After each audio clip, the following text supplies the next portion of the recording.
மரத்தின் உச்சியில ஒரு பறவை கூடு, ஏதோ ஒரு பறவை கூடு கட்டி இருந்தது. அது என்ன பறவைன்னா ராஜாளி. ஒரு குரங்கு அந்த மரத்து கிளையில தாவி தாவி குதிச்சுக்கிட்டு இருந்தது. அப்போ இந்த கூட்டுல இருந்த முட்டை அது கண்ணுல போட்டுட்டுது. அதுக்கப்புறம் அது சும்மா இருக்குமா? விளையாட்டா ஒரு முட்டையை எடுத்தது, மரத்தை விட்டு கீழே இறங்குச்சு. கீழே ஒரு குப்பை மேட்டுல ஒரு கோழி சில முட்டைகளை அது பாட்டுக்கு இட்டு வச்சிருந்தது. குரங்கு தன் கையில இருந்த ராஜாளி பறவையோட முட்டைய அந்த கோழி முட்டைகளோட சேர்த்து போட்டுட்டு போயிட்டுது. கோழி வந்தது, பார்த்தது, அதுக்கு ஒன்றும் வித்தியாசம் புரியல. தன்னுடைய முட்டைகளோட சேர்த்து அந்த ராஜாளி முட்டையையும் சேர்த்து அடைகாத்துது. கொஞ்ச நாள்ல குஞ்சுகள்லாம் பொரிச்சுது, எல்லாம் முட்டையை விட்டு வெளியில வந்தது. ராஜாளி பறவையோட குஞ்சு அந்த கோழி குஞ்சுகளோடவே சேர்ந்து வளர்ந்தது. மற்ற கோழி குஞ்சுகள் போலவே இதுவும் குப்பையை கிளறிச்சு புழு பூச்சிகளை சாப்பிட்டுது. காக்கைகள் தாக்கிறதுக்கு வந்ததுன்னா மற்ற கோழி குஞ்சுகள் மாதிரியே இதுவும் பயந்து போய் தாய் கோழியின் சிறகுகளுக்கு உள்ள வந்து ஒளிஞ்சுக்கும். இப்படியே கொஞ்ச காலம் போச்சு. குஞ்சுகள்லாம் வளர்ந்து பெருசாயிட்டுது. சிலது சேவல்களாச்சு, சிலது கோழிகளாச்சு. அந்த ஒண்ணு மட்டும் ராஜாளி ஆச்சு. ஆனா ஒரு விஷயம், தான் ஒரு ராஜாளிங்கிறது அந்த பறவைக்கு தெரியாது. தன்னையும் ஒரு கோழின்னே அது நினைச்சுக்கிட்டு இருக்கு. அப்படி நினைச்சுக்கிட்டு குப்பை மேட்டை கிளறிக்கிட்டு இருக்கு. ஒரு நாள் சாயந்தர நேரம் இந்த ராஜாளி பறவை கீழே அது பாட்டுக்கு வழக்கம் போல குப்பையை கிளறிக்கிட்டு இருக்குது. அப்போ அண்ணாந்து பாக்குது. வானத்துல உயரத்துல கூட்டமா ராஜாளி பறவைகள் உல்லாசமா வட்டம் அடிச்சு பறந்துகிட்டு இருக்கு. அதை இது பாக்குது. இதுக்கு மனசுக்குள்ள ஏக்கமா போச்சான். அப்போ இதுக்கு ஆண்டவன் பேர்ல கோபம் வந்துதான். ஆண்டவனுக்கு என் பேர்ல ஏன் இந்த ஓர வஞ்சனை? என்னையும் ஒரு ராஜாளியா படைச்சிருந்தா நானும் கூட இந்நேரம் ஆகாயத்துல உல்லாசமா பறந்துகிட்டு இருப்பேனே அப்படின்னு நினைச்சு வருத்தப்பட்டுதான். இது வேடிக்கையா இருக்குல்ல? ஒரு வகையில பார்த்தா நாம கூட இந்த ராஜாளி பறவை மாதிரி தான் வாழ்ந்துகிட்டு இருக்கோம் அப்படிங்கிறார் ஒரு உளவியல் நிபுணர். நம்மால எவ்வளவு வேலை செய்ய முடியும் அப்படின்னு நாம நினைச்சுக்கிட்டு இருக்கிறோமோ அதை விட பல மடங்கு நம்மால வேலை செய்ய முடியுமா? பல மடங்கு வேகமாகவும் வேலை செய்ய முடியும் அப்படிங்கிறார் அவர். நம்முடைய முழுமையான பலம் என்னங்கிறது நமக்கே தெரியறதில்ல. அதுதான் கஷ்டம். நம்முடைய பலம் தெரியாததுனாலதான் நாம எதுக்கு எடுத்தாலும் பயந்துகிட்டு இருக்கிறோம். ஒரு ஆள் இருந்தான். அவனுக்கு எப்படின்னா கோழியை கண்டா பயப்படுவான். ஏன் கோழியை கண்டா பயம்னா, அவனுக்கு மனசுக்குள்ள தான் ஒரு புழுன்னு நினைப்பு. தன்னை ஒரு புழுவா நினைக்கும் பொழுது, புழுன்னா கோழி வந்து கொத்தும்ல, அதனால கோழியை கண்டு பயப்பட ஆரம்பிச்சிட்டான். இவன் நடுங்கிடுவான். எதிரில் கோழி வந்ததுன்னா உடம்பு பூரா நடுங்க ஆரம்பிச்சிடும். வீட்டில் இருக்கிறவங்க பார்த்தாங்க. இவனை அழைச்சிட்டு போய் ஒரு மனநோய் மருத்துவமனையில சேர்த்துட்டாங்க. அங்க உள்ள டாக்டர் இவருக்கு சிகிச்சையெல்லாம் கொடுத்தார். ஒரு வாரம் இவனை தங்க வச்சு வேண்டிய சிகிச்சையெல்லாம் கொடுத்து மன ரீதியாக அவனை மாற்றி, சரி இனிமேல் நீ வீட்டுக்கு போகலாம்னு சொல்லி அனுப்பி வச்சார். வீட்டுக்கு புறப்பட்டான். அப்போ சொன்னார், இதை பாருப்பா, நீ வீட்டுக்கு போகலாம், நேராக வீட்டுக்கு போ, நல்லா ஞாபகம் வச்சுக்கோ, இனிமே வந்து நீ ஒரு புழு கிடையாது, மனுஷன், தைரியமா புறப்படு, போயிட்டு வா அப்படின்னு சொல்லி வழி அனுப்பி வச்சார். சரிங்க டாக்டர்னு சொல்லிவிட்டு இவன் புறப்பட்டு போனான். பாதி வழி போயிருப்பான். லேசா நிமிர்ந்து பார்க்கறான், எதிரில் ஒரு கோழி வந்துகிட்டு இருக்கு. அது பாட்டுக்கு சாதாரணமா நடந்து வந்துகிட்டு இருந்தது. அவ்வளவுதான், இவன் உடம்பு கிடுகிடுன்னு ஆட ஆரம்பிச்சுட்டுது. திரும்பி ஓடி வந்துட்டான். டாக்டர் கேட்டார், ஏன்பா திரும்பி ஓடி வந்துட்டேன்னு. பாதி தூரம் போயிட்டேன் டாக்டர், எதிரில் ஒரு கோழி வந்துகிட்டு இருக்குது, அதான் பயமா இருந்தது வந்துட்டேன்னா. டாக்டருக்கு ஒரு மாதிரி ஆயிடுது. அவர் சொன்னார், இதை பாருப்பா, நான் தான் சொன்னேனே, நீ ஒரு புழு இல்லை, மனுஷன். இனிமே நீ புழு கிடையாது, நீ ஒரு மனுஷன். நீ ஒரு புழு இல்லைங்கிறது இன்னமும் உனக்கு புரியலையா அப்படின்னார் டாக்டர். நான் புழு இல்லைங்கிறது எனக்கு தெரிஞ்சுட்டுது டாக்டர், இது அந்த கோழிக்கு தெரியுமான்னு தெரியலையே அப்படின்னா. இவெல்லாம் எந்த காலத்துல மாறுறது? அதனால வாழ்க்கையில வெற்றி பெறணும் அப்படின்னு நினைக்கிறவங்க யாரா இருந்தாலும் தன்னுடைய பலம் என்ன அப்படிங்கிறத முதல்ல புரிஞ்சுக்கணும். தன்னுடைய சக்தியை புரிஞ்சுக்கிட்டவன் வெற்றி பெறுவது நிச்சயம். இந்த உலகத்துல எல்லாருக்கும் மகிழ்ச்சி தரக்கூடிய ஒரு பொருள் எது? இது ஒரு முக்கியமான கேள்வி. இந்த கேள்விக்கு பொருத்தமான ஒரு பதிலை உங்களால சொல்ல முடியுமா? அதாவது கொஞ்சம் யோசிச்சு பார்த்தா பணம்னு சொல்லலாமா? இப்போ கையில் காசு இல்லாதவங்ககிட்ட ஒரு 10 ரூபாயை கொடுத்தா அது அவனுக்கு சந்தோஷத்தை கொடுக்கும். ஏற்கனவே வருமான வரி பிரச்சனையில் சிக்கி இருக்கிறவர்கிட்ட இன்னும் கொஞ்சம் பணம் இந்தாங்கன்னு சொல்லி கொடுத்தோம்னா அது அவருக்கு சங்கடத்தை தான் கொடுக்கும். அதனால் அந்த கேள்விக்கு பணங்கிறது பொருத்தமான பதிலாக இருக்க முடியாது. கேள்வி என்னன்னா, இந்த உலகத்தில் எல்லாருக்கும் மகிழ்ச்சி தரக்கூடிய ஒரு பொருள் எது? சரி, இனிப்புன்னு சொல்லலாமா? ஏன்னா எல்லாருக்கும் இனிக்க தானே செய்யும்.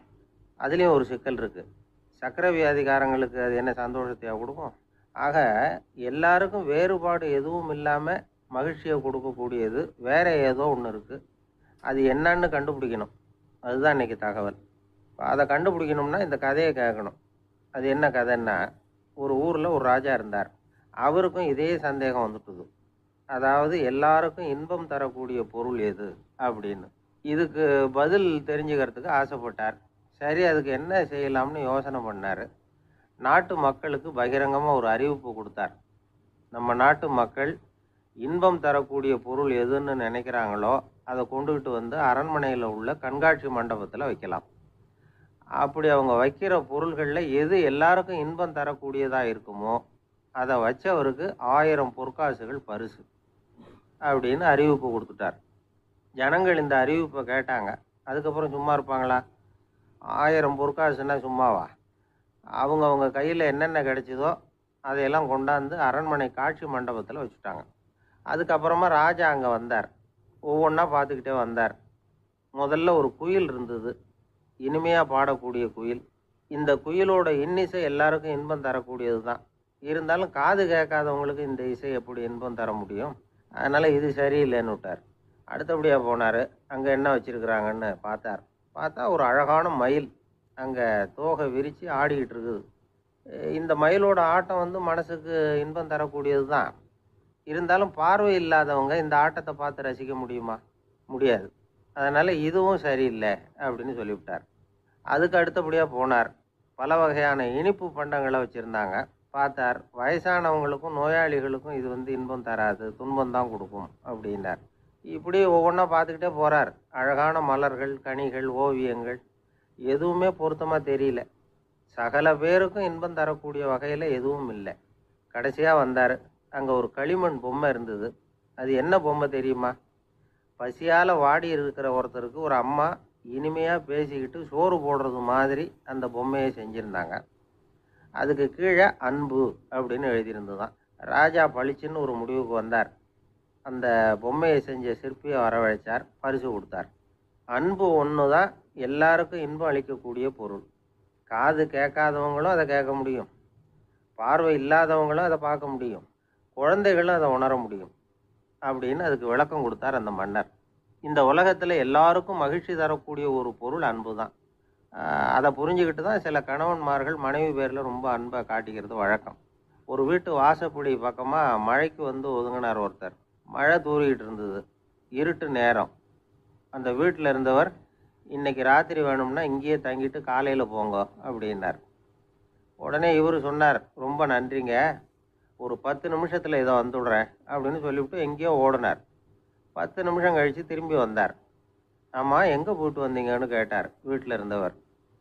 நேராக எங்கள் வீட்டுக்கு போய் மனைவி கிட்ட இன்னைக்கு ராத்திரி இங்கேயே தங்கிக்கிறேன்னு சொல்லிவிட்டு வந்துட்டேன் அப்படின்னார் அவர். அன்புல இது ஒரு ரகம். ஒரு வயசான அம்மா தெரு வழியாக போயிட்டு இருந்தாங்க. அவங்க கையில் எண்ணத்தையோ வச்சுக்கிட்டு அதை அடிக்கடி பார்த்துக்கிட்டே இருந்தாங்க. ஒருத்தன் மெதுவாக அவங்கக்கிட்ட போய் கையில் இருக்கிறது என்ன அப்படின்னு எட்டி பார்த்தா அவங்க கையில் 4 பல் இருந்துதான். இவன் ஆச்சரியமாக அந்த அம்மாவை பார்த்தான். ஏம்மா, உனக்கு என்ன பைத்தியமா? ஏது இந்த பல்? இதை என்னத்துக்காக கையில் வச்சுக்கிட்டு அலைஞ்சிக்கிட்டு இருக்கிற அப்படின்னு கேட்டிருக்கான்.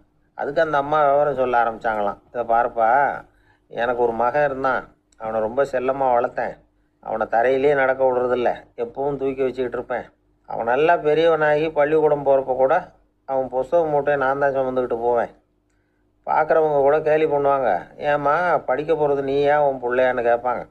அவன் இன்னைக்கு எவ்வளோ பெரிய மனுஷன் ஆகிட்டான், வெளிநாட்டில் பெரிய உத்தியோகத்தில் இருக்கான். சமீபத்தில் இங்கே வந்துட்டு போனான். ஒரு நாள் ஏதோ கோபத்தில் என்ன அரைஞ்சுட்டான். அப்போ இந்த 4 பல்லும் கீழே விழுந்துட்டுது.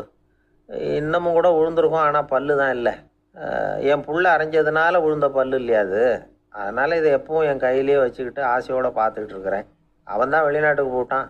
அவனை பார்க்க முடியாத ஏக்கத்தை நான் இந்த பல்லை பார்த்து போக்கிக்கிறேன் அப்படின்னு நாங்களாம் அந்த அம்மா. இந்த கதை எதுக்காகன்னா தாய் அன்பு அப்படிங்கிறது எப்படிப்பட்டதுங்கிறத புரிஞ்சுக்கிறதுக்காக. கல்யாணம் ஆனதுக்கு அப்புறம் தாயை மறந்து விடுறவங்க எத்தனை பேர் இந்த உலகத்தில்? அவங்க காதில் வேணுங்கிறதுக்காக தான் இந்த தகவல். ஆனால் ஒரு விஷயம் மட்டும் நல்லா புரிஞ்சுக்கணும். தாயை மதிக்க தெரிஞ்சவங்க தான் இன்றைக்கி வாழ்க்கையில் எல்லா விதத்துலேயும் முன்னுக்கு வந்திருக்கிறாங்க. வேணும்னா விசாரித்து பார்த்துக்குங்க. இன்னொரு அம்மா இருந்தாங்க. அவங்க தினமும் ஒரு கோயிலுக்கு வருவாங்க. சாமியை பார்த்து, கடவுளே நான் இறந்து போனால் நரகத்துக்கு போகணும் அப்படின்னு வேண்டிக்குவாங்களாம். எல்லாரும் சொர்க்கத்துக்கு போகணும்னு தானே கடவுள்கிட்ட வேண்டிக்குவாங்க. இந்த அம்மா தினம் நான் நரகத்துக்கு போகணும் அப்படின்னு வேண்டிக்கிறாங்க. அங்கே இருந்த அர்ச்சகருக்கு இது சந்தேகம். ஒரு நாள் அதை நேரடியாகவே அவங்கக்கிட்ட கேட்டுவிட்டார். அதுக்கு அந்த அம்மா பதில் சொன்னாங்களாம், ஐயா, எனக்கு கல்யாணம் ஆகி ரொம்ப நாள் வரைக்கும் குழந்தை பாக்கியம் இல்லாமல் இருந்தது. கோயில் குளம் எல்லாம் சுற்றி வந்தேன். ரொம்ப நாள் கழித்து ஒரு குழந்தை பிறந்தது, ஆண் குழந்தை. அவனை நான் ரொம்ப செல்லம் கொடுத்து வளர்த்தேன். அதோட விளைவு என்ன ஆச்சுன்னா, அவன் ரொம்ப மோசமாக ஆயிட்டான். கெட்ட பழக்க வழக்கம்லாம் கற்றுக்கிட்டான். அவன் இறந்து போனால் நிச்சயம் அவனுக்கு நரகம்தான் கிடைக்கும். அந்த அளவுக்கு கெட்டவன் அவன். அப்படிப்பட்ட காரியங்கள்லாம் பண்ணிகிட்ருக்கான், எனக்கு தெரியும். இவனுக்காக நரகத்தில் கூட யாரும் தயவு காட்ட மாட்டாங்க, தாட்சண்யம் காட்ட மாட்டாங்க. அதனால் இவனுக்கு முந்தி நான் இறந்து நரகத்துக்கு போயிட்டா அங்கே இவனை கவனிச்சிக்கலாமே, இவனுக்கு பணிவிடை செய்யலாமேன்னு பார்க்குறேன் அப்படின்னு நாங்களாம். அதனால தான் நான் நரகத்துக்கு போகணும்னு தினம் ஆண்டவனை வேண்டிகிட்டு இருக்கிறேன் அப்படின்னு கண்கலங்கி அந்த அம்மா சொன்னாங்களாம். அதுதான் தாய் உள்ளம்ங்கிறது. தாயின் பெருமையை சரியாக உணர்ந்துட்டா அவங்களுக்கு எப்பவும் எந்த கஷ்டமும் வராது. இது ஏதோ உபதேசத்துக்காக சொல்கிற வார்த்தை இல்லை, உண்மையான வார்த்தை. இந்த விவரத்தையெல்லாம் நண்பர் ஒருத்தர்கிட்ட சொல்லிக்கிட்டு இருந்தேன். அவர் கொஞ்ச நாள் கழித்து என்னை தேடி வந்தார். அவர் கையிலேயே 4 பல்லு வச்சுருந்தார். என்னங்க ஆச்சு, ஏதுங்க இந்த பல்லு அப்படின்னு விசாரித்தோம். உங்கள் உபதேசத்தை கேட்டுவிட்டு இந்த உலகத்தில் எல்லாரையும் தாயாக நினைக்க ஆரம்பிச்சிட்டேன். ஒரு அம்மாவை கடத்தரில் பார்த்து தாயேன்னு கூப்பிட்டேன். அவங்க உடனே பலார்னு என்னை அரைஞ்சிட்டாங்க. பல்லு விழுந்துட்டுது. அதை தான் பொறுக்கி எடுத்துக்கிட்டு நேராக உங்களை தேடி வந்துக்கிட்டு இருக்கிறேன்னார். தாயேன்னு தானே கூப்பிட்டீங்க, அதுக்கு ஏன் அரைஞ்சாங்க அப்படின்னு கேட்டோம். நான் தாயேன்னு கூப்பிட்டது அவங்க காதில் நாயேன்னு விழுந்துட்டு தான், அதுதான் இப்படி ஆயிட்டுது அப்படின்னார். ஊருக்கு வெளியில் அமைதியான ஒரு இடம், அங்கே ஒரு ஆசிரமம், அங்கே ஒரு சாமியார். அவர் தினமும் நல்ல போதனைகள்லாம் செய்வார். பல பேர் போய் அங்கேயே சில நாள் தங்கி இருந்து அவர் சொல்கிற அறிவுரைகளை எல்லாம் கேட்டுக்கிட்டு வர்றது வழக்கம். ஒரு தடவை அவரை பார்த்துட்டு போகிறதுக்காக 3 வெளியூர் தம்பதிகள் வந்தாங்களாம். அந்த மடத்திலேயே சாப்பிட்டுக்கிட்டு தங்கி இருந்து அவங்களுடைய போதனைகளை கேட்டுக்கிட்டு போகணுங்கிறது அவங்க நோக்கம். காலையில் குளிச்சுட்டு பூஜையில் உட்காந்தார் அந்த சுவாமி. இவங்களும் குளிச்சுட்டு அந்த பூஜையை பார்க்கறதுக்காக அவர் முன்னாடி உட்காந்தாங்க. பூஜை ஆரம்பமாச்சு. சம்பிரதாயப்படி அது ரொம்ப நேரம் நடந்துக்கிட்டே இருக்குது. இவங்களுக்கு நல்ல பசி இருந்தாலும் இந்த நேரத்தில் அதை எப்படி வெளியில் காட்டிக்கிறது? பேசாமல் இருந்தாங்க. அந்த சுவாமி பூஜையை முடித்தார். அதுக்கப்புறம் பேச ஆரம்பித்தார். பேச்சு அருமையாக தான் இருந்தது, அமிர்தமாக தான் இருந்தது. இருந்தாலும் இவங்களுக்கு இருக்கிற வயிற்று பசி அது சரியாக கவனிக்க விடலை. அந்த சுவாமியே இதை கவனித்ததா தெரியல. இவங்களுக்கு மனசுக்குள்ளே ஒரு எண்ணம், உள்ளே சாப்பாடு தயாராகிட்டு இருக்கும் போல இருக்குது, இந்த பேச்சு முடிஞ்சது நம்மளை உள்ளே அழைச்சிட்டு போய் சாப்பாடு போடுவாங்கன்னு நினைக்கிறோம் அப்படின்னு இவங்களாம் நினச்சிக்கிட்டாங்க. ஆனால் சுவாமி இதை பற்றி எதுவுமே பேசலை, கண்டுக்கலை. ஒரு அம்மாவால் அதுக்கு மேலே சும்மா இருக்க முடியுமா? முடியல. சாப்பாட்டை கவனிக்கலாமா அப்படின்னு சொல்லி மெதுவாக ஆரம்பித்தாங்க. ஓ, கவனிக்கலாமே அப்படின்னு உள்ளே அழைச்சிட்டு போனார் சுவாமி. இவங்க ரொம்ப அவசரமாக எழுந்திரிச்சு உள்ளே ஓடினாங்க. அங்கே ஒரு மேஜை மேலே ஒரு கிண்ணம் மூடி இருந்தது. ஓ, இதுதான் சாப்பாட்டு மேஜை போல இருக்குது, இங்கே சாப்பாடு வந்துடும் அப்படின்னு நினச்சாங்க. உடனே போய் சுற்றி உட்காந்துக்கிட்டாங்க. சுவாமி அந்த கிண்ணத்தை எடுத்து அந்த அம்மா கிட்ட கொடுத்தார். அவங்க அதை வாங்கி மூடியை திறந்து பார்க்குறாங்க. உள்ளே ஒரு சாவி இருக்குது. ஓ, சரிதான், இது சமையலறை சாவி போல் இருக்குது, அங்கே போய் அதை திறந்து சாப்பாட்டை நாமே எடுத்துக்கிட்டு இங்கே வச்சுக்கிட்டு சாப்பிட்ணும் போல இருக்குது அப்படின்னு நினச்சாங்க. சாவி இருக்கு இல்லையா, வாங்க பூட்டு நிறைய காட்டுறேன் அப்படின்னு சுவாமி அவங்கள அழைச்சிக்கிட்டு போனார், காட்டினார். இவங்க அந்த அறையை ரொம்ப ஆவலோடு திறந்தாங்க. உள்ளே பார்த்தா அங்கே அரிசி, பருப்பு, விதவிதமான காய்கறி எல்லாம் இருக்குது. சமையலுக்கு வேண்டிய மிளகாய், எண்ணெய், பால், தயிர், நெய் இப்படி எல்லாமே இருக்குது. அடுப்பு, விறகு, நெருப்பு போட்டி அது கூட அங்கே இருக்குது. சாப்பாடு தயாராக இருக்கும்னு நினச்சிக்கிட்டு போனால் இப்படி இருக்குதே அப்படின்னு சொல்லி அதை பார்த்ததும் ரொம்ப சோர்ந்து போட்டாங்க அவங்க. சுவாமி, என்ன இது சாப்பாடு இல்லையா அப்படின்னாங்க. அதுதான் சாப்பாட்டுக்கு வேண்டிய எல்லாம் இங்கே இருக்குதே, அடுப்பு மூட்டி நீங்கள் தான் அவங்கவுங்க ருசிக்கு தகுந்த மாதிரி சமைச்சிக்கணும். இந்த சன்னியாசிக்கு எப்படி சமைக்க தெரியும் அப்படின்னு கேட்டார் சுவாமி. சாப்பாடு தயாராக இருக்கும்னு நாங்கள் எதிர்பார்த்தோம் அப்படின்னாங்க.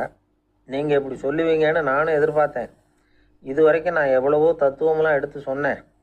எல்லாத்தையும் விட இதுதான் அனுபவபூர்வமான தத்துவம். ஆண்டவன் நமக்கு நல்ல மனசை கொடுத்துருக்குறான், நல்ல வாய்ப்புகளையும் தந்திருக்கிறான், அதையெல்லாம் பயன்படுத்திக்கக்கூடிய மூளையையும் சிந்தனையையும் கொடுத்துருக்குறான். அதனால் அடுப்பை தான் நீங்கள் மூட்டணும், அடுப்பை நீங்கள் தான் மூட்டணும், உங்களுக்கு உகந்ததை நீங்கள் தான் சமைச்சு ருசித்து அனுபவிக்கணும். ஆண்டவனே அதை செஞ்சுக்கிட்டு இருக்க மாட்டான் அப்படின்னாராம் அந்த சுவாமி. நம்முடைய வாழ்க்கையில் பல நல்ல பலன்களை பெறுறதுக்கு நாம் தான் முயற்சி பண்ணணும். அதுக்குரிய சூழ்நிலையை தான் ஆண்டவன் கொடுப்பானே தவிர அதை விளக்கறதுக்காக தான் அந்த சுவாமி அப்படி செஞ்சு காட்டியிருக்கிறார். இது ஒரு பெரியவர் இப்படி ஒரு விளக்கம் கொடுத்தார். அதுக்கப்புறம் அந்த 3 தம்பதிகளும் தெளிவடைஞ்சுட்டாங்களாம். நாம் தெளிவடைகிறது எப்போங்கிறது தான் தெரியல அப்படின்னு பல பேர் இதை கேட்டுட்டு சொல்லிகிட்டு இருக்கிறாங்க. இந்த கதையை நம்முடைய நண்பர் ஒருத்தர்கிட்ட சொன்னேன். அந்த நண்பர் ரொம்ப சந்தோஷப்பட்டார். நீங்கள் சொல்கிறது கரெக்டு சார், ஆனால் நான் அதை விட ஒரு படி மேலே சார். எனக்கெல்லாம் அரிசி பருப்பு இருக்கிற ரூம் எதுன்னு கையை காட்டிட்டா போதும், உடனே கிண்ணத்துலேருந்து சாவியை எடுத்து கொடுக்கணுங்கிற அவசியம்லாம் இல்லை எனக்கு. அப்புறம் எப்படி ரூமை திறந்துருவீங்க அப்படின்னு கேட்டேன். பூட்டை உடச்சி திறந்துருவேன், அதுதான் எனக்கு பழக்கம். இந்த பாராட்டு விழா அப்படின்னார். ஒரு நண்பர் இருக்கார், எப்போ பார்த்தாலும் கையில் ஒரு புத்தகம் இருக்கும், புத்தகம் இல்லாமல் எங்கேயும் புறப்பட மாட்டார். எதுக்காக இப்படி எடுத்துகிட்டு போகிறீங்க அப்படின்னு கேட்டால், எனக்கு இது ஒரு நல்ல நண்பன் மாதிரி, இந்த காலத்தில் எங்கே போனாலும் காத்திருக்க வேண்டியிருக்கு, அது மாதிரி சமயத்தில் நான் நண்பன் கூட பேசிக்கிட்டு இருப்பேன் அப்படிம்பாரான். ஒருத்தர் ஒரு பெரிய அரச பதவியில் இருந்தார். அவர் பதவியிலேருந்து இறங்க வேண்டிய சூழ்நிலை. அரசு கொடுத்துருந்த வீட்டை விட்டுட்டு வெளியில் வர்றார். வரும்பொழுது 2 கையிலையும் 2 பெட்டியை எடுத்துகிட்டு வந்தாராம். சார், உங்களுடைய உடைமைகள் அப்படின்னு கேட்குறாங்க அங்கே இருந்த ஊழியர்கள். இவர் தன்னுடைய கையில் இருக்கிற பெட்டியை காட்டி, இதுதான் என்னுடைய சொத்து அப்படின்னாராம். ஒரு பெட்டியில் அவருடைய உடைகள், இன்னொரு பெட்டியில் அவர் விரும்பி படிக்கிற புத்தகங்கள், அவ்வளவுதான். இதுதான் இருந்துதான். புத்தகம் படிக்கிறது மனசுக்கு நல்லதுங்கிறது நமக்கு தெரியும். புத்தக வாசிப்பு உடம்புக்கும் நல்லதுங்கிறாங்க. அது நமக்கு ஆச்சரியமாக தான் இருக்குது. ஒரு நபர் ஒரு வருஷத்தில் சராசரியாக 2000 பக்கங்களை படிச்சிருக்கணுமா, யுனெஸ்கோ பரிந்துரை. ஆனால் நம்ம நாட்டில் நாம் சராசரியாக படிக்கிறது 32 பக்கங்கள், அவ்வளவுதான். இவ்வளவுக்கு நம்ம நாட்டில் 6000த்துக்கும் மேற்பட்ட நாளேடுகள், 2000த்துக்கும் மேற்பட்ட இதழ்கள், மலர்கள், இவ்வளவு இருந்தும் சரியாக வரல. இந்த உலகத்தில் முதல் நூலகம் எங்கே எப்போ ஆரம்பமாச்சு தெரியுமா? கிமு 2500ஆம் ஆண்டில் அது ஆரம்பமாயிருக்குது. பாபிலோனியாவில் அமில் அணு அப்படிங்கிற அரசன் தான் நூலகத்தை உருவாக்கி இருக்கிறான். அப்போல்லாம் தாள் கிடையாது, களிமண் தான். களிமண் பலகைகளில் எழுதி அது தொகுத்து அப்படியே நூலாக்கி அதை நூலகத்தில் வச்சுருப்பாங்களாம். அரசருடைய நூலகத்தில் 1000த்துக்கும் மேற்பட்ட நூல்கள் இருந்ததாக வரலாற்று குறிப்பு இருக்குது. அது மட்டும் இல்லை, அந்த நூலகத்தில் பொருள் வாரியாக, அதாவது சப்ஜெக்ட் வாரியாக புத்தகங்களை வகைப்படுத்தி வச்சுருந்தாங்களாம். அதில் மிச்சம் இருந்த ஒரு 25 களிமண் பலகை புத்தகங்கள் இன்றைக்கும் பிரிட்டிஷ் அருங்காட்சியகத்தில் இருக்குதான். அச்சு தாள் இதெல்லாம் ஏற்பட்டதுக்கு அப்புறம் அமைக்கப்பட்டது தான் பிரான்சில் இருக்கக்கூடிய பாரிஸ் நூலகம். 1480 பிரெஞ்சு மன்னர் 11ஆம் லூயி இந்த நூலகத்தை அமைச்சாராம். ஆனால் அப்போல்லாம் அரசர்கள் மட்டும்தான் நூலகத்தை பயன்படுத்த முடியுமா. அதுக்கப்புறம் 17ஆம் நூற்றாண்டில் இந்த முறை மாறி பொதுமக்கள் அங்கே போகலாம், படிக்கலாம் அப்படிங்கிற நிலைமை வந்துதான். போட்லியன் நூலகம் அப்படின்னு அதுக்கு பேர், பாரிஸ் நகரத்தில் இருக்குது. அங்கே தான் நூல்களின் பட்டியல் தயாரிப்பு பணி ஆரம்பமாச்சு. கல்வி வளர்ச்சியையும் நூலகத்தையும் இணைச்சவர் நெப்போலியன் போனபார்ட். முன்பணம் செலுத்தி புத்தகத்தை படிக்கிற முறையையும் அவர் தான் கொண்டுட்டு வந்தாராம். மக்கள்கிட்ட வசூலிக்கிற வரியின் ஒரு பகுதியை நூலகத்துக்கு பயன்படுத்தினவரும் அவர் தானா. நெப்போலியன் நூலகத்தில் உலகத்தில் உள்ள எல்லா மொழி நூல்களும் இருக்குதான். அங்கே ஒரு தமிழ் நூலும் இருந்திருக்குது. அது என்னென்னா கம்பராமாயணம். சோவியத் யூனியனுக்கு படையெடுத்து போனப்போ அங்கேருந்து லட்சக்கணக்கான புத்தகங்களை இந்த பனிச்சறுக்கு வாகனங்கள் இருக்குல்ல, அதில் கொண்டுகிட்டு வந்ததாக வரலாறு. அடுத்தபடியாக குறிப்பிட்டு சொல்லத்தக்க நூலகம் எதுன்னா பிரிட்டிஷ் நூலகம். மிக பழைய கையெழுத்து பிரதியெல்லாம் கூட அங்கே இருக்குது. 1753 ஆரம்பமாச்சு. அதில் உள்ள நூல்களை வரிசையாக அடுக்கினா 180 கிலோமீட்டர் நீளத்துக்கு வருமா. மிகப்பெரிய நூலகம் அமெரிக்க தலைநகர் வாஷிங்டனில் இருக்குதான். இந்தியாவை பொறுத்த வரைக்கும் பெரிய பழைய நூலகம் எதுன்னா கல்கத்தா நூலகம். எல்லா இந்திய மொழி நூல்களும் இங்கே உண்டு. மகாகவி பாரதியார் நடத்தின இந்தியாங்கிற இதழின் எல்லா பிரதிகளும் அங்கே பாதுகாப்பாக இருக்குது. படிக்கும் பழக்கம் இங்கே வளர வேண்டியிருக்குது. ஒருத்தர்கிட்ட ஒரு புஸ்தகத்தை கொடுத்து விமர்சனம் எழுத சொல்லியிருந்தாங்க. கொஞ்ச நாள் கழித்து அவரை போய் பார்த்து, என்னங்க புஸ்தகத்தை படித்து பார்த்தீங்களா அப்படின்னு கேட்டாங்களாம். இதுக்கு அவர் சொல்லியிருக்கிறார், இன்னும் நான் படித்து பார்க்கலிங்க, இப்போ தானே விமர்சனமே எழுதி முடிச்சிருக்கிறேன், இனிமே தான் படிக்கணும் அப்படின்னாராம். ஒருத்தர் அவசரமாக போய்கிட்டு இருந்தார். எங்கே போய்கிட்டு இருக்கீங்க அப்படின்னு கேட்டார் ஒரு பெரியவர். கடைக்கு போகிறேன் சார், சாமான் வாங்கிறதுக்கு அப்படின்னார். அங்கே போகிறதுக்கு முன்னாடி தெரிஞ்சிக்க வேண்டியதெல்லாம் தெரிஞ்சுக்கிட்டீங்களா அப்படின்னு கேட்டார் பெரியவர். கடைக்கு போய் காசை கொடுத்து ஒரு பொருளை வாங்கிட்டு வரப்போகிறோம், இதில் தெரிஞ்சிக்க வேண்டியது என்ன இருக்குது அப்படின்னார் அலட்சியமாக. இப்போ அந்த பெரியவர் பேச ஆரம்பித்தார். இந்த உலகத்தில் எந்த ஒரு செயலில் இறங்குறப்பவும் நாம் நல்லா ஆலோசனை பண்ண வேண்டிய விஷயம் 5 அப்படின்னார். உதாரணமாக, ஒருத்தன் கடைக்கு போய் ஏதோ ஒரு பொருளை வாங்கிட்டு வர போகிறான்னு வச்சுக்கோங்களேன். அப்போ கூட அவன் 5 விஷயங்களை பற்றி தெரிஞ்சுக்க வேண்டியிருக்குது அப்படிங்கிறார் அவர். முதல்ல அந்த பொருள் எப்படிப்பட்டது அப்படிங்கிறத தெரிஞ்சுக்கணும். ரெண்டாவதாக தன்னை பற்றியும் தெரிஞ்சுக்கணும். அப்போ தான் அந்த பொருள் தனக்கு தேவையா இல்லையா அப்படிங்கிறத புரிஞ்சுக்க முடியும். மூணாவதாக தெரிஞ்சுக்க வேண்டியது ஒன்று இருக்குது. அது என்னென்னா, அந்த பொருளை அடையறதுக்கு வழி என்ன அப்படிங்கிறது தெரிஞ்சுக்கணும். அதாவது எவ்வளவு பணம் கொடுத்தா அது கிடைக்கும், இது மாதிரியான விஷயங்கள். நாலாவதாக அந்த பொருளை அடையிறது மூலமாக நாம் அடையக்கூடிய பயன் என்ன அப்படிங்கிறதையும் உணரணும். அஞ்சாவது, அந்த பொருளை அடையிறதுல இருக்கக்கூடிய தடை எது அப்படிங்கிறதையும் நாம் தெரிஞ்சுக்கணும். பெரியவர் பேசுறது ஏதோ தத்துவம் மாதிரி தெரியுது இல்லையா? தத்துவம்தான். அதாவது இப்படி உலகியல் வாழ்க்கையில் சின்ன சின்ன விஷயங்கள்லேயே நாம் 5 விஷயங்களை தெரிஞ்சுக்க வேண்டியிருக்குது. அது ரொம்ப அவசியமாக இருக்குது. பேரின்ப நிலைன்னு சொல்கிறாங்கல்ல, அது மாதிரி பெரிய சமாச்சாரங்கள்லேயும் இந்த 5 விஷயங்களை நாம் தெரிஞ்சுக்க வேண்டியிருக்குது.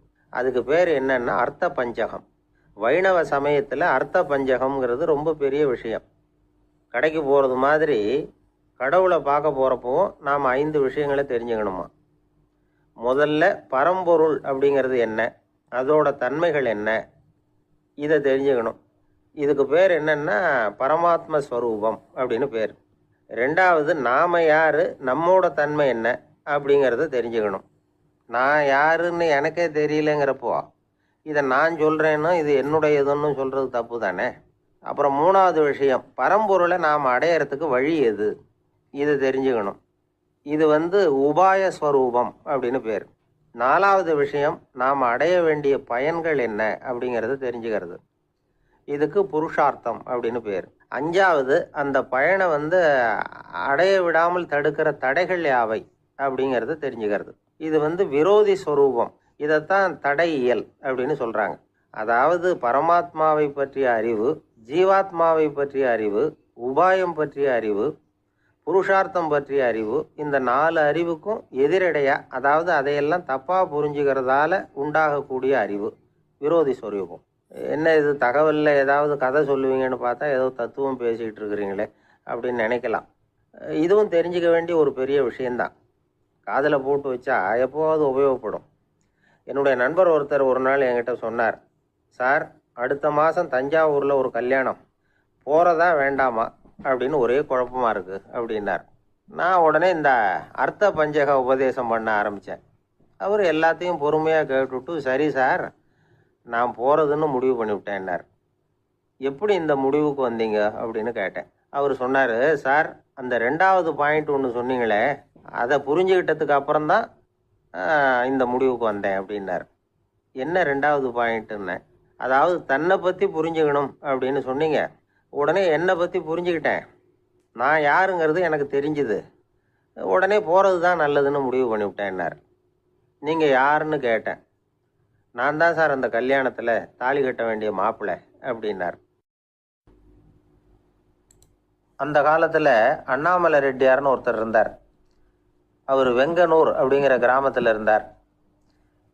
அங்கேருந்து விருத்தாசலம் கோவிலுக்கு தவறாமல் போயிட்டு வந்துக்கிட்டு இருந்தார். இடையில வெள்ளாறு, அதில் ஒரு சமயம் வெள்ளம் வந்துட்டுது. இவரால் போக முடியல. அதோட விளைவு வெங்கனூர்லேயே ஒரு கோவில் கட்டணும் அப்படின்னு முடிவு பண்ணார், சிவாலயம். அந்த சமயத்தில் வடநாட்டில் பஞ்சம். அதனால் அங்கே இருந்த பல சிற்பிகள் தென்னாட்டை நோக்கி வர ஆரம்பித்தாங்க. அவங்க வெங்கனூர் வழியாக வர்றது தெரிஞ்சதும் இவர் போய் பார்த்தார். இங்கே ஒரு கோவில் கட்டணும், அதுக்கு நீங்கள் உதவணும்னார்.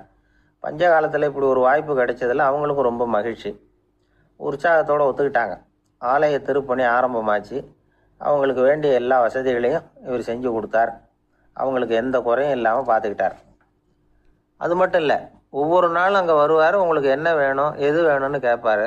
ஏதாவது குறை இருந்தால் சொல்லுவாங்க, உடனே தீர்த்து வைப்பார். இவரும் கேட்பார், எந்த குறையாக இருந்தாலும் என்கிட்ட சொல்லுங்க அப்படின்னு சொல்லுவார். அதை தவிர இவராகவே கவனித்தும் அவங்களுக்கு என்னென்ன தேவைங்கிறத கண்டுபிடிச்சி அதையெல்லாம் கொடுத்துக்கிட்டு இருப்பார். என்ன தேவைன்னாலும் அதை நிறைவேற்றி வச்சுருவார்.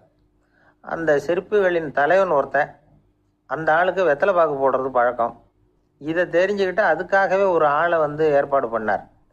வேணுங்கிறப்போலாம் நீ வெத்தலை சிவல் மடித்து கொடுக்க வேண்டியது உன் வேலை அப்படின்னு ஒருத்தனை ஏற்பாடு பண்ணிட்டார்.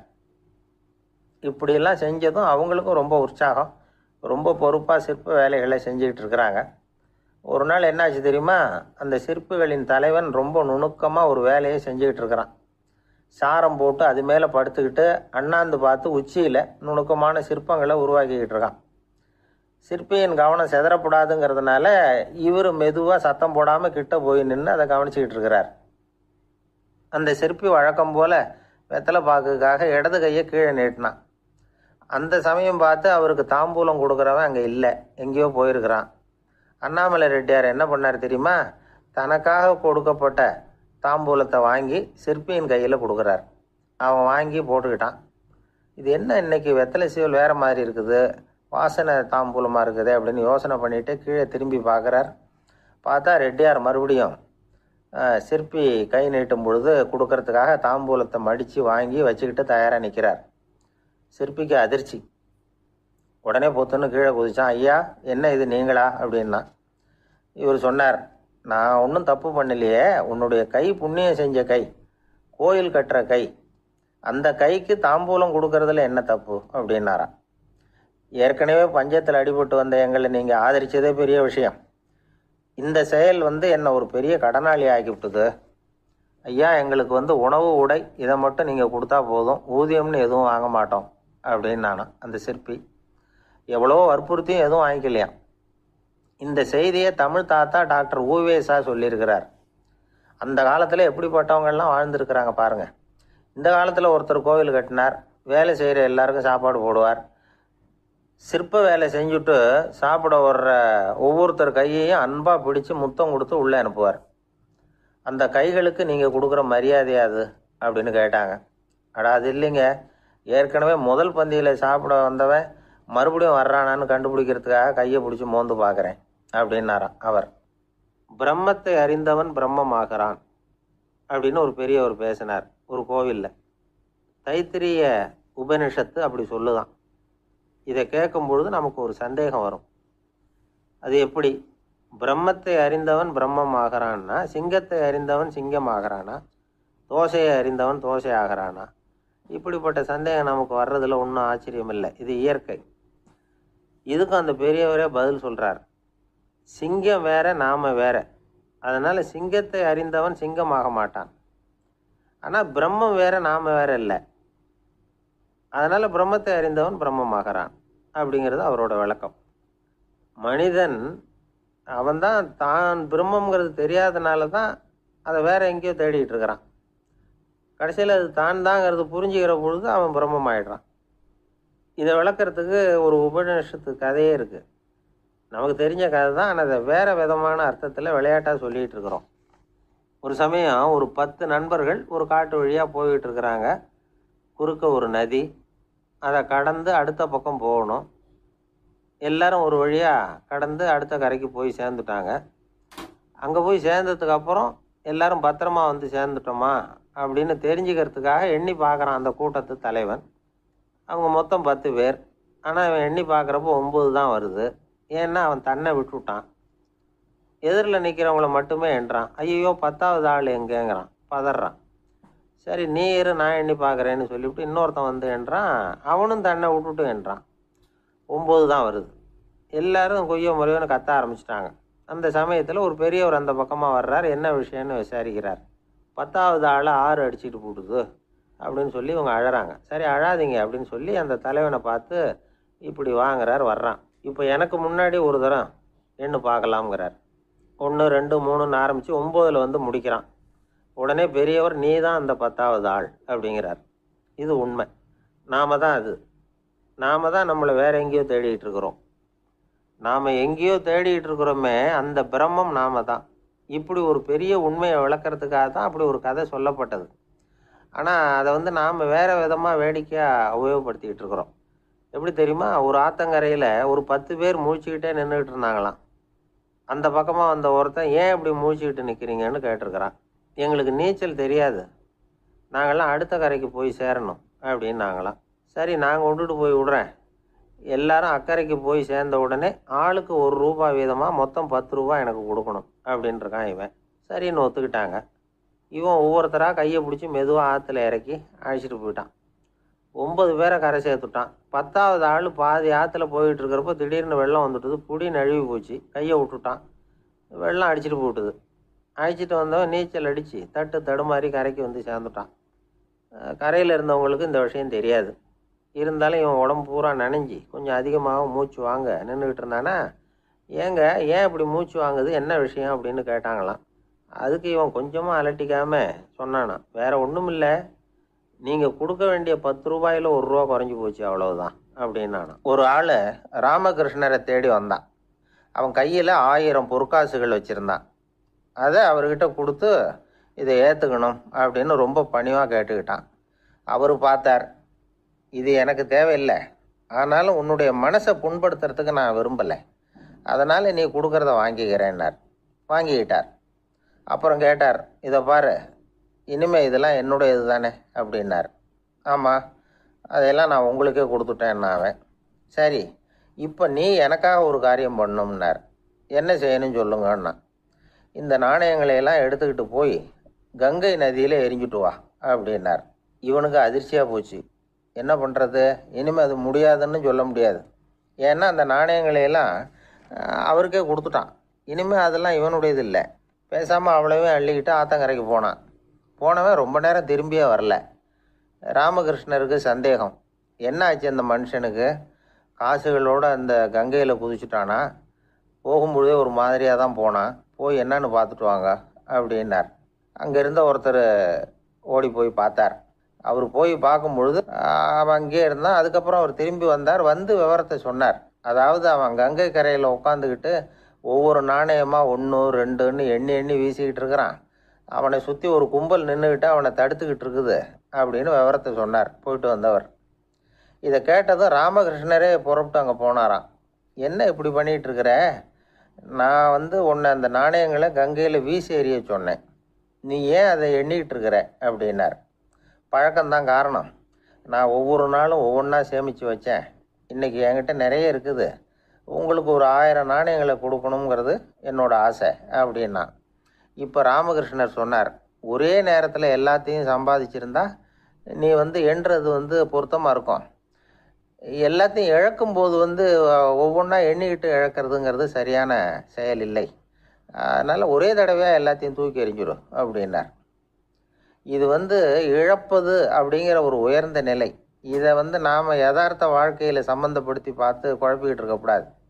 இழக்கிறேன்னு சொல்லிக்கிட்டு இருக்கிற காசையெல்லாம் ஆற்றுலையும் குளத்துலையும் கொண்டு போய் எரிஞ்சிட்டு வாங்க அப்படின்னு உபதேசம் பண்ணுறதாக யாரும் நினச்சிடக்கூடாது.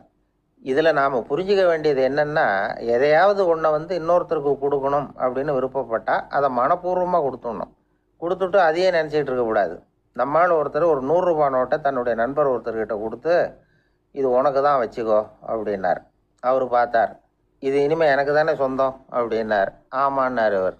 அப்படின்னா எனக்காக நீ ஒரு உதவி செய்யணும்னார். சொல்லுங்கள் செய்கிறேன்னார் அவர்.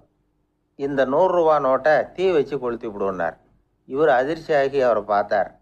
இப்போ அவர் சொன்னார், நீ எனக்கு அன்பாக கொடுத்தது இது, இந்த நோட்டு கள்ள நோட்டுங்கிறது எனக்கு முன்னாடியே தெரியும், சீக்கிரம் கொளுத்தி விடு, அதுதான் நம்ம 2 பேருக்குமே நல்லது அப்படின்னாராம் அவர். ஏங்க எங்கே போயிட்டு வரீங்க அப்படின்னு கேட்டேன்.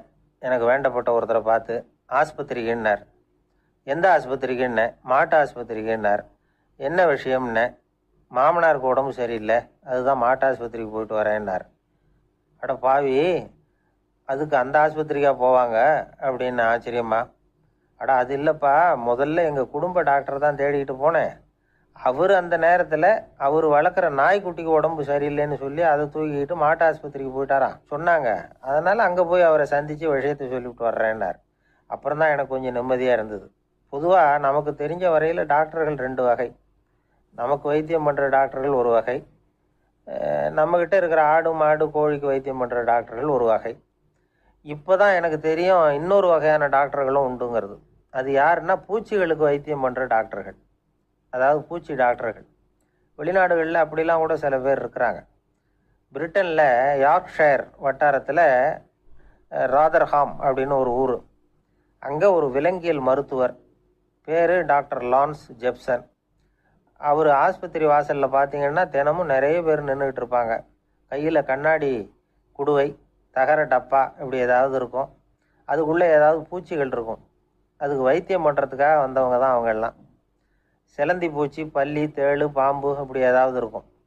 பொழுதுபோக்காக சில பேர் நாய், பூனை, கிளி, மைனா, புறா இப்படி ஏதாவது வளர்க்குறாங்கல்ல, அது மாதிரி இப்போல்லாம் தேளு, பல்லி, பாம்பு, பூச்சி இதையெல்லாம் வளர்க்க ஆரம்பிச்சிட்டாங்களாம். இது ஒரு புது ஃபேஷன். இப்போ கூண்டுக்குள்ளே டப்பாக்குள்ளே போட்டு வளர்க்குறது, அதுக்கு ஏதாவது நோய் வந்துட்டுதுன்னா வைத்தியம் பண்ணுறதுக்கு டாக்டர்கிட்ட வந்துட வேண்டியது, இப்படி இந்த பழக்கம்லாம் நிறையா வந்துட்டுது. ரத்தம் உறிஞ்சிற அட்டைகள் கூட இவங்ககிட்ட வைத்தியத்துக்கு வருதான். சிலந்திகளில் செங்கால் சிலந்தின்னு ஒரு வகை. மத்திய அமெரிக்க காடுகளில் இது அதிகம். சிலந்திகள்லேயே ரொம்ப விலை உசந்தது இந்த ரகம்தான். கால்களில் சிவப்பு கோடுகள் இருக்கும். இந்த இனம் இப்போ குறைஞ்சிக்கிட்டே வர்றதுனால சர்வதேச விதிகளின்படி இவற்றின் ஏற்றுமதி இறக்குமதிக்கு தடை விதிக்கப்பட்டிருக்குது. அதனால் இதை வளர்க்குறவங்க வீட்டுக்குள்ளேயே இனவிருத்தி மூலமாக பெருக்கி விற்பனை பண்ணிட்டு வராங்களாம். அந்த வகை சிலந்திகள் தான் இப்போ வைத்தியத்துக்கு அதிகமாக வருதான். சரி, இதுக்கெல்லாம் எப்படி வைத்தியம் பண்ணுறாங்க?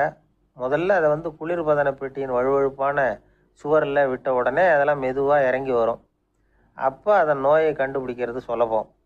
அப்புறம் அதுக்கு கிருமிகளை கொல்லக்கூடிய மருந்துகளையோ வலி நிவாரண மருந்துகளையோ கொடுப்பாங்க.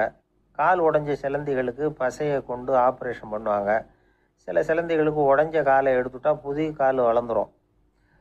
சிலந்திகளை மனிதர்கள் கையில் எடுக்கிறப்போ அது பயந்து போய் கீழே குதிக்குது. அதனால் கால் உடஞ்சி விடுது, இல்லைன்னா வயிறு சேதமடையுது. அந்த நிலைமையில் வர்ற சிலந்திகளுக்கு மயக்க மருந்து கொடுத்து ஆப்ரேஷன்லாம் கூட பண்ணுறாங்களாம். பார்த்தீங்களா பூச்சிகளுக்கு வந்த வாழ்வே. நம்ம ஊர்லேயும் வீடுகளில் பூச்சிகள் வளர்க்குறது உண்டு. ஒருத்தர் வந்தார், எனக்கு 3000 கரப்பாம்பூச்சி அவசரமாக தேவைப்படுது, எங்கே கிடைக்கும்னு கேட்டார். கரப்பாம்பூச்சியா? அது என்னத்துக்குன்னு கேட்டோம். அது வேற ஒன்றும் இல்லை, நான் குடியிருக்கிற வாடகை வீட்டை காலி பண்ண போகிறேன். வீட்டு சொந்தக்காரர் என்ன சொல்கிறாருன்னா, இந்த வீட்டுக்கு நான் குடி வந்தப்போ எப்படி இருந்ததோ அதே நிலைமையில் விட்டுட்டு போகணும்னு வீட்டுக்காரர் சொல்லியிருக்கிறார், அதனால தான் கேட்டேன் அப்படின்னார். ஒரு தந்தை தன்னோட பிள்ளைய ரொம்ப தைரியசாலியாக வளர்க்கணும்னு ஆசைப்பட்டார். அதுக்காக அவனை கூப்பிட்டு உட்கார வச்சு இப்படி உபதேசம் பண்ணார். இதை பாருப்பா, நான் உன்னாட்டம் இருக்கிறப்போலாம் எதுக்கும் பயப்பட மாட்டேன், ரொம்ப துணிச்சலாக இருப்பேன். ஒரு நாள் ஒரு அப்பாவி எலிய ஒரு பூனை துரத்திட்டு ஓடிச்சு. நான் உடனே என்ன செஞ்சேன் தெரியுமா? அந்த பூனையை பிடிச்சேன், அது வாலில் ஒரு பட்டாசு சரத்தை கட்டினேன், கொளுத்தி விட்டேன், படபடன்னு வெடிக்க ஆரம்பிச்சுட்டுது. அது துள்ளிக்கிட்டு அங்கேயும் இங்கேயும் ஓடி இருக்கு பாரு ஓட்டம், ரொம்ப தமாஷு அப்படின்னார் அப்பா. இப்படி சொல்லிவிட்டு பையனை பார்த்து, இதை கேட்கறதுக்கு உனக்கும் துணிச்சல் வருதா? நான் என்னுடைய செயலை நீ கேட்குறப்போ உனக்கு துணிச்சல் வருதா அப்படின்னு கேட்டார். வருதுன்னா பையன். எப்படின்னா அப்படிங்கிற விவரத்தையும் சொன்னான் அவன். அதாவது எலியை விரட்டினத்துக்காக பூனை வாலில் பட்டாசு கொளுத்துனீங்க நீங்கள், பூனையை விரட்டினத்துக்காக உங்கள் கழுத்தில் பட்டாசு சரத்தை மாட்டினா என்னென்னு தோணுது எனக்கு அப்படின்னா பையன். பையனோட துணிச்சல் அப்பாவையே நடுங்க வச்சுட்டுது. அது சரி, ஒரு அப்பா பிள்ளைக்கு இப்படியா உபதேசம் பண்ணுறது? எல்லாருக்கிட்டையும் அன்பாக பழகிறது எப்படி அப்படின்னு சொல்லி கொடுக்கணும். பிஞ்சு உள்ளங்களில் நெஞ்ச தூவலாமா? ஒரு நாள் விநாயகர் ஒரு பூனையோடு விளையாடிக்கிட்டு இருந்தாராம். அப்படி ஆசையாக விளையாடிக்கிட்டு இருந்தப்ப அவரோட கை நகம் தவறுதெல்லாம் பூனையோட முகத்தில் பட்டுட்டு தான். அது ஒரு சின்ன கீரலை உண்டாகி விட்டுது. அப்பா அவர் அதை ஒரு பெருசாக நினைக்கல. கொஞ்ச நேரத்துக்கு அப்புறம் விநாயகர் வீட்டுக்கு வந்தார். அவங்க அம்மா பார்வதி தேவியை பார்த்தார். பார்வதி தேவி கன்னத்தில் விரலால் கீறினது மாதிரி ஒரு அடையாளம் இருந்தது. விநாயகருக்கு அதிர்ச்சி, ஆச்சரியம்.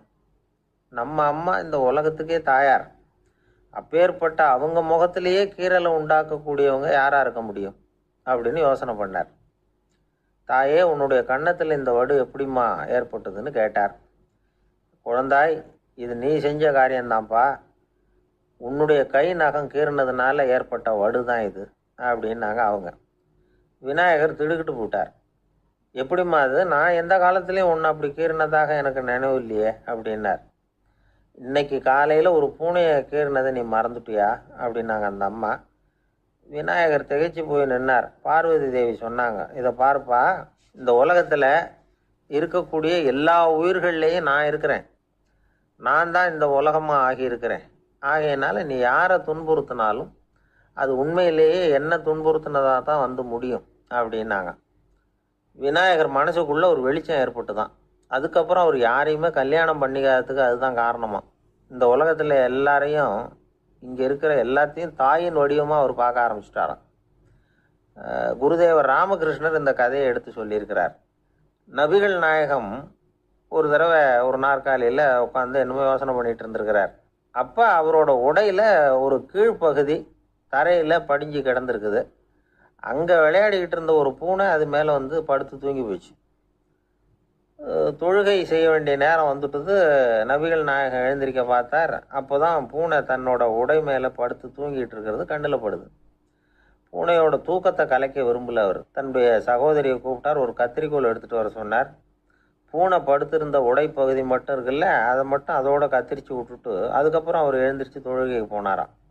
அதாவது பிற உயிர்கள்கிட்ட எப்படி அன்பு காட்டணுங்கிறத பெரியவங்க எவ்வளவோ விதத்தில் நமக்கு எடுத்து காட்டியிருக்கிறாங்க. இருந்தாலும் எத்தனை பேர் மனசில் அதெல்லாம் உரைச்சிருக்குது?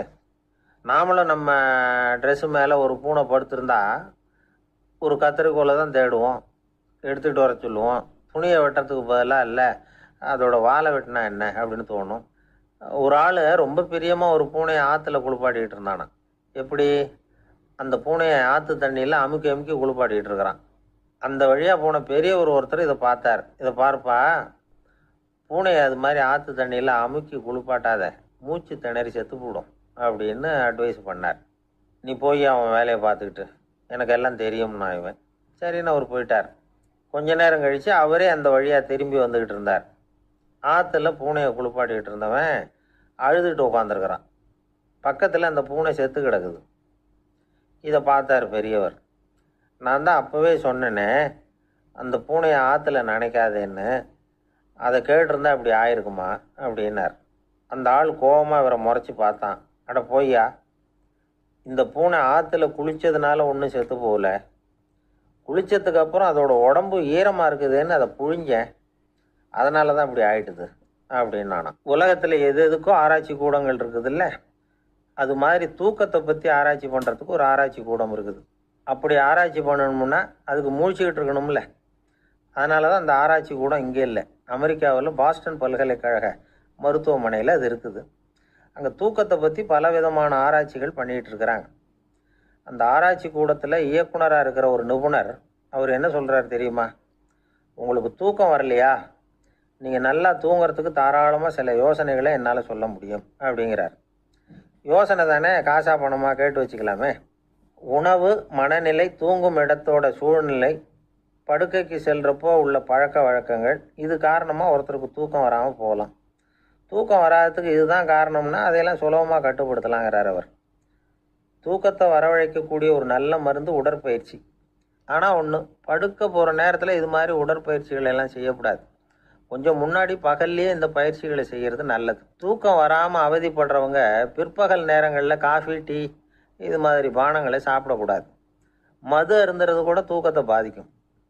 வெது வெதுப்பான நீரில் குளிக்கிறது, தியானத்தில் ஈடுபடுறது, ஓய்வாக இருக்கிறது, படுக்கிறது, அதாவது படுக்கிறதுக்கு முன்னாடி ஒரு குவளை பால் சாப்பிட்றது, இதெல்லாம் தூக்கத்தை வரவழைக்கிறது ரொம்ப உதவியாக இருக்கும். இன்னொரு விஷயம் என்னென்னா, தூங்கி ஆகணுமேங்கிற கவலை வேண்டியதில்லை. அப்படி நினச்சி கவலைப்படுறதை விட்டுடணும். தூக்கம் வரலையா, உடனே படுக்கையை விட்டு எழுந்திரிக்க வேண்டியது. வெளியில் வாங்க, வேறு ஏதாவது வேலையில் ஈடுபடுங்க, கொஞ்சம் நேரம் உலாவுங்க, அல்லது ஏதாவது ஒரு புஸ்தகத்தை எடுத்து படிங்க. களைப்பு ஏற்பட்டால் மறுபடியும் படுக்கைக்கு போங்க. தூக்கம் தானே வந்துடும். ஒரு விஷயத்தை மட்டும் நல்லா ஞாபகத்தில் வச்சுக்கணும். படுக்கைக்கு போகிறப்போ உங்கள் மற்ற எல்லா பிரச்சனைகளையும் மறந்துடணும். அது எப்படி சார் முடியும்? அந்த நேரம் தானே எல்லா பிரச்சனையும் வரிசையாக ஞாபகத்துக்கு வருது அப்படின்னு நாம் நினைக்கலாம்.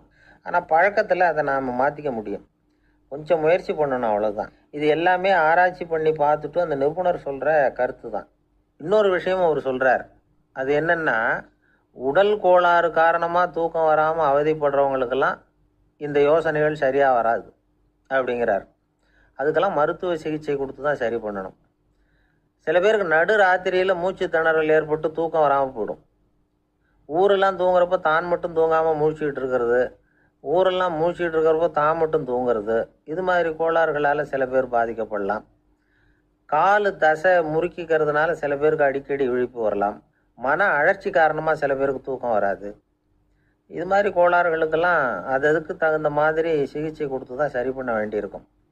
எந்த கோளாறும் இல்லாமல் தூக்கம் வரலைன்னா ஆரம்பத்தில் சொன்ன முறைகளை கடைபிடிச்சு பார்க்கலாம். தூக்கம் வந்ததுன்னா யோசனை சொன்ன அந்த நிபுணருக்கு நன்றி சொல்லலாம். ஒருத்தர், ஏன் சார் பஸ்ஸில் தூங்குறது கெட்ட பழக்கமானு கேட்டார். இல்லையே, நான் கூட பஸ்ஸில் போகிறப்ப தூங்கிட்டு தானே போவேன் அப்படின்னார் இன்னொருத்தர். அப்புறம் ஏன் என்ன டிரைவர் வேலை வேணாம்னு வீட்டுக்கு அனுப்பி வச்சுட்டாங்க அப்படின்னாராம் அவர். ஒருத்தரை பார்த்து உன்னுடைய நண்பர்கள் யார் அப்படின்னு ஒரு கேள்வி கேட்டு பாருங்க. கொஞ்சம் யோசித்து பதில் சொல்லுவாங்க.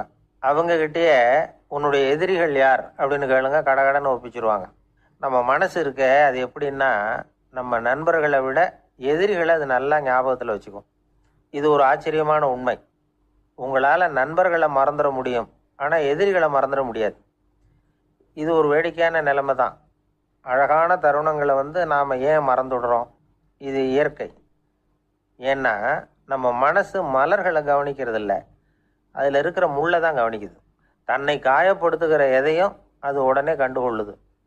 ஒரு தெளிந்த சிந்தனையுடைய மனசு மிக அழகாக உள்ள எல்லாத்தையும் கவனிக்கும். அது நன்றியுடன் உணரக்கூடிய எல்லாத்தையும் பார்த்து குறிச்சிக்கும். இப்படிப்பட்டவங்க வாழ்க்கை இயல்பாகவே நல்லா அமையும். அது ரொம்ப அபூர்வம். மனசில் உள்ள ஒரு சிறிய அமைப்பை மாற்றுவதை பொறுத்து தான் இந்த விஷயம் அப்படிங்கிறார் ஓஷோ. ஒரு யூத கோவில் இருந்து தான், அது யூதர்களின் மடமாகவும் இருந்தது. அங்கே ஒரு தலைமை குரு, அவர் ரொம்ப கண்டிப்பானவர். அந்த கோவிலை ஒட்டி ஒரு தோட்டம். ஒரு நாள் காலையில் அந்த தோட்டத்தில் 2 இளம் யூதர்கள் நடந்து போய்கிட்டு இருக்கிறாங்க. காலையில் 1 மணி நேரம், மாலையில் 1 மணி நேரம் அவங்க அந்த தோட்டத்தில் நடக்கிறதுக்கு அனுமதி உண்டு. மற்ற நேரங்களில் அவங்க மத புத்தகங்களை படிக்கணும், பிற விதிமுறைகளை கடைபிடிக்கணும். அந்த 2 பேருமே தொடர்ந்து புகைப்பிடிக்கிற பழக்கம் உள்ளவங்க. ஆனால் கோவில் மடத்தில் இருக்கிறப்போ அவங்க புகைப்பிடிக்க முடியாது, அது கடுமையான குற்றம். சரி, நாம் தோட்டத்தில் இருக்கிறப்போவாவது புகைப்பிடிக்கலாமா அப்படின்னு ஒரு ஆசை அவங்க 2 பேருக்குமே. இருந்தாலும் பயம். இப்படி கேட்டால் மதகுரு என்ன சொல்லுவாரோ அல்லது என்ன செய்வாரோங்கிற பயம். இப்படியே கொஞ்ச நாள் ஆச்சு. ஒரு நாள் அந்த 2 பேரில் ஒருத்தன் ரொம்ப கலங்கி போய் அந்த கோவிலிருந்து வெளியில் வந்துக்கிட்டு இருந்தான். வந்தவன் நேராக தோட்டத்து பக்கம் போனான். அங்கே இன்னொருத்தன் ஆனந்தமாக புகை பிடிச்சிக்கிட்டு இருக்கிறான். அதை பார்த்து தான் இவனுக்கு அதிர்ச்சி. அட கடவுளே, என்ன இது, நீ கேட்காமலே ஆரம்பிச்சிட்டியா அப்படின்னா. இல்லை நான் கேட்டுவிட்டு தான் ஆரம்பிச்சிருக்கேன்னா அவன். அப்படியா, என்ன மனுஷன் இவர், நானும் தான் கேட்டேன், என்னை கண்ணாபுண்ணான்னு திட்டி விட்டார். இது என்ன கோவிலா இல்லை நரகமா? உனக்கு புகை பிடிக்கணும்னு ஆசையாக இருந்தால் நரகத்துக்கு போகணும்னு சொல்லிவிட்டார். அது சரி, உன்னை மட்டும் எப்படி அனுமதிச்சார் அப்படின்னு கேட்டான் இவன். அவன் சிரிச்சுக்கிட்டே, நீ எப்படி கேட்ட சொல்லு அப்படின்னா. நாம் இந்த தோட்டத்துக்கு வர அனுமதிக்கப்பட்டிருக்கிறதே ஜபத்துக்காகத்தானே, அதனால் நான் ஜபம் சொல்லும் பொழுது புகை பிடிக்கலாமா அப்படின்னு கேட்டேன். அதுக்கு தான் அவர் சத்தம் போட்டு என்னை அடிக்கவே வந்துட்டார் அப்படின்னா இவன். நீ ஒரு மாதிரியாக கேட்டிருக்க, நான் வேறு மாதிரியாக கேட்டிருக்கிறேன். ஜபம் சொல்லும்போது புகை பிடிக்கலாமான்னு நீ கேட்டிருக்க. ஐயா, புகை பிடிக்கும் பொழுது ஜபிக்கலாமா அப்படின்னு நான் கேட்டேன். அதில் தப்பு ஒன்றும் இல்லை அப்படின்னு பதில் சொல்லிட்டார் அப்படின்னா. ஒரு சிறிய மாற்றம்தான் அது மிகப்பெரிய மாறுதலை ஏற்படுத்தி விட்டது. மனசு நல்ல விதமாக சிந்திக்க ஆரம்பிச்சுட்டுதுன்னா மகிழ்ச்சிக்கு பஞ்சம் இல்லை. ஒரு கஞ்சன் ஆற்றுல விழுந்துட்டான். வெள்ளத்தில் தத்தளிச்சுக்கிட்டு இருக்கிறான். கரையில் நின்ன ஒருத்தர், உன் கையை கொண்டா இப்படி பிடிச்சி இழுத்து கரையில் சேர்த்து விடுறேன்னார். எதையும் கொடுத்து பழக்கம் இல்லாத அவன் கையையும் கொடுக்க மாட்டேன்னுட்டான். இவர் பார்த்தார். உன் கையை கொடுன்னு சொல்கிறதுக்கு பதிலாக நான் என் கையை கொடுக்குறேன் பிடிச்சிக்கோ அப்படின்னார். அவன் கப்புன்னு பிடிச்சிக்கிட்டான், இழுத்து கரையில் போட்டார். என்ன சார், உங்கள் பையன் என்ன செஞ்சுக்கிட்டு இருக்கிறான் இப்போது அப்படின்னு கேட்டார் ஒருத்தர்.